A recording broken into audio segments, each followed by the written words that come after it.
Terkenal dengan taktik defensif Diego Simeone, skuad Atletico Madrid hanya kebobolan sekali di musim baru Liga Spanyol 2023-2024. Namun yang lebih mengesankan, mereka kini juga berada di puncak daftar pencetak gol terbanyak La Liga dengan 10 gol dari 3 pertandingan saja. Ini aneh, sesuatu yang baru. Namun sebelumnya perlu diingat bahwa 7 dari 10 gol itu dicetak saat melawan Rayo Vallecano, sehingga rata-rata per pertandingan sedikit terpengaruh. Tetapi juga perlu dicatat, sejak jeda Piala Dunia 2022, tidak ada tim lain di La Liga yang mencetak lebih banyak gol daripada Atletico Madrid asuhan Diego Simeone. Apa yang memicu perubahan besar tim yang dulu mainnya bertahan melulu ini? Dalam analisis taktik kali ini, kita akan menjelajahi beberapa taktik serangan yang digunakan oleh Atletico Madrid musim ini. Dan karena strategi menyerang mereka terkait erat dengan taktik pertahanan mereka, jadi kami akan memulai dari sana. Taktik pertahanan jadi titik awal. Suka atau tidak, reputasi Simeone selama ini sudah lekat dengan pertahanan yang kokoh.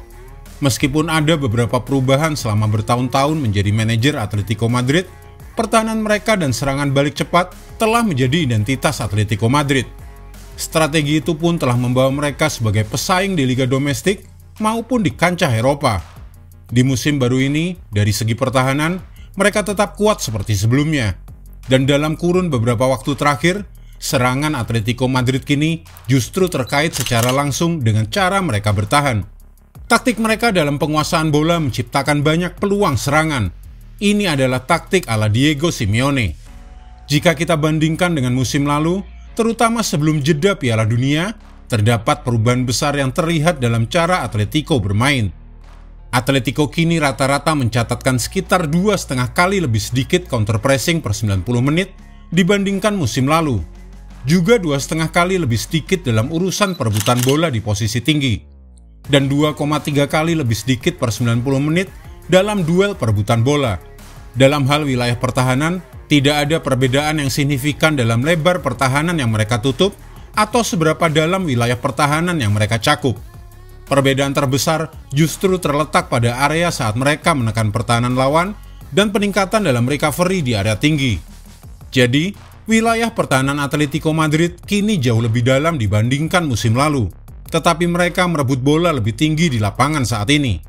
Mereka kini semakin menekan saat lawan mereka tengah membangun serangan, meski dengan jumlah pemain yang tak banyak. Dengan sedikit pemain yang memberikan tekanan yang baik dan intensitas yang luar biasa untuk menutup pemain penyerang pertama serta jaringan pemain pendukungnya, Atletico bertujuan memaksa lawan bermain dengan bola panjang ke area pertahanan Atleti. Dan disitulah Atletico Madrid menemukan kesuksesan mereka.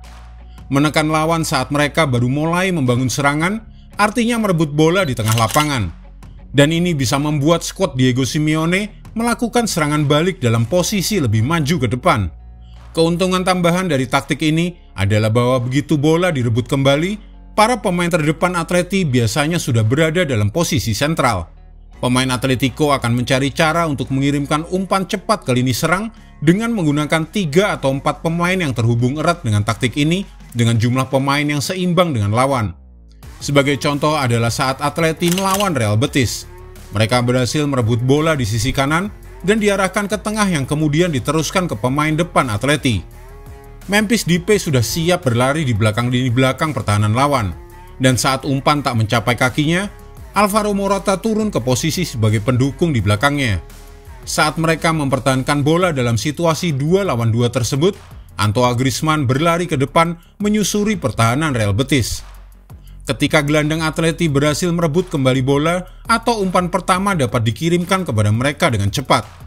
Skuad Atletico Madrid terbukti sangat baik dalam menempatkan pemain yang bergerak cepat menerobos pertahanan lawan dengan bola di kaki mereka dan dalam posisi menghadap ke depan. Hal ini memungkinkan mereka untuk memaksa bek lawan mundur ke arah gawang. Tempo serangan ini sangat penting. Pemain Atletico tidak akan membiarkan lini tengah lawan pulih dan memaksa lini belakang lawan terpancing untuk mendekati bola. Ini adalah komponen kunci dari serangan balik Atletico Madrid. Setelah mereka menghadapi lini belakang, penyerang pertama Atleti akan menargetkan salah satu center back lawan. Menghadapi back tengah, tujuannya adalah untuk menariknya maju, menciptakan lorong lari di belakangnya. Gerakan maju bek tengah lawan adalah sebuah isyarat visual. Saat dia maju, bola dimainkan di belakangnya, dan pemain yang menargetkan gerakan tersebut sejak awal melesat ke belakang lini pertahanan lawan.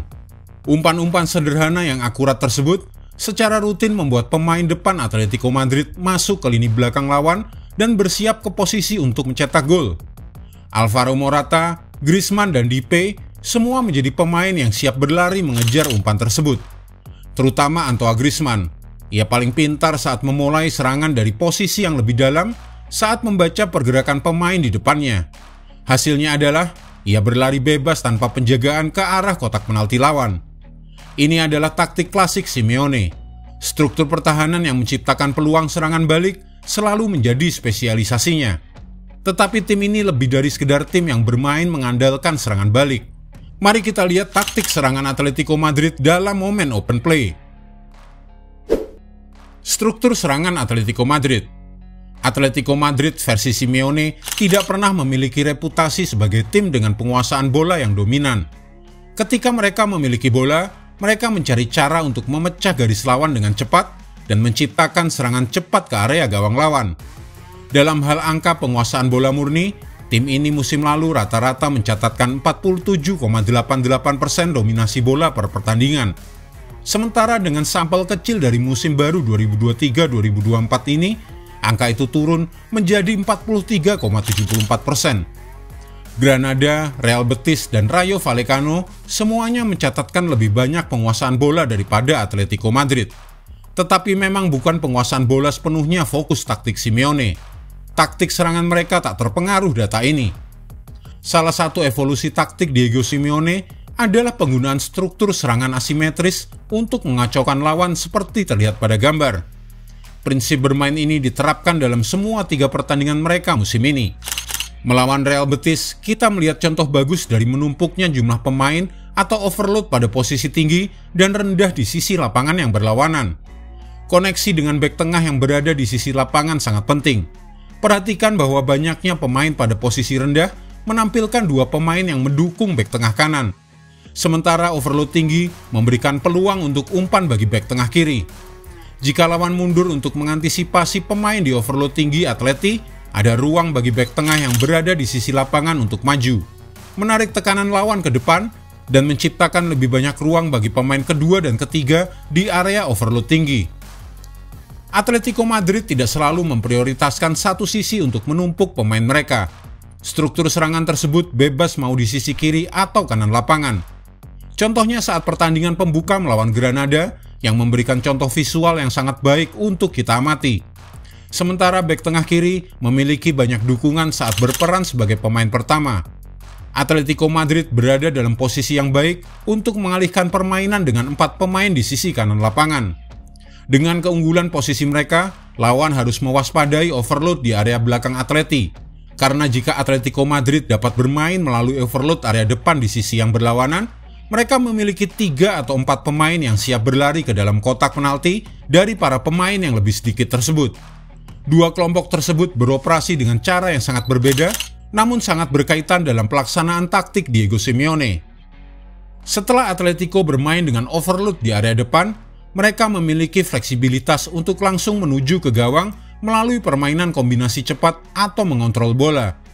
Melambatkan tempo permainan memungkinkan pemain dalam overload rendah untuk membuka jalan mereka ke dalam kotak sebagai pilihan untuk umpan silang. Umpan ke kotak penalti terkadang mereka lakukan, tetapi pemain Atletico juga akan mencari cara untuk menggunakan keunggulan jumlah pemain untuk menyerang. Biasanya Morata atau Depay akan berlari lebih dulu dan kemudian menjemput bola. Saat mereka kembali mengejar bola, Griezmann memanfaatkan pergerakan mereka untuk berlari di belakang garis pertahanan lawan. Ini menciptakan situasi yang lebih mudah bagi Griezmann untuk melepaskan tembakan. Jika mereka berada dalam penguasaan bola lebih tinggi di lapangan, terutama di teritorial tengah, pemain Atletico akan mencari cara untuk melewati 3 atau 4 bek belakang lawan. Saat pemain sayap berlari ke depan, itu akan memaksa bek lawan menyesuaikan posisi mereka, dan biasanya membuat pertahanan lawan terbentang melebar. Dalam contoh ini, bek kanan Real Betis tertarik ke area sayap. Meskipun Morata berada dalam posisi offside, posisi awalnya yang terpusat membuatnya memiliki celah untuk menyambut umpan. Untuk mengakhiri serangan, Atletico Madrid memiliki fokus sentral saat mereka bersiap untuk menyerang ke area kotak penalti. Mereka menempatkan pemain ke dalam kotak dengan sangat baik, yang menjadi peran kunci untuk menuntaskan peluang yang mereka ciptakan. Sementara itu, pemain lain yang terlibat dalam proses menyerang ini akan ikut masuk untuk menyambut umpan silang atau bersiap menyambar bola rebound. Kesimpulannya, Atletico Madrid mungkin memang mencatatkan lebih sedikit penguasaan bola daripada tahun-tahun sebelumnya.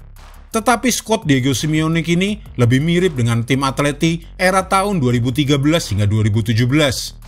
Dominasi dalam pertahanan masih ada, tetapi struktur serangan mereka kini bermain lebih menyerang dengan bantuan strategi pertahanan mereka. Atletico Madrid adalah salah satu tim terbaik di dunia, terutama pada paruh kedua musim lalu.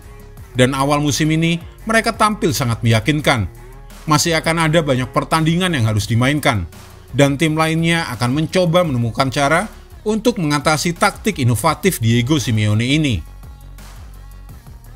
Jika Anda menyukai video ini, jangan lupa klik like, share, subscribe, dan tendang loncengnya agar tak ketinggalan update terbaru dari kami.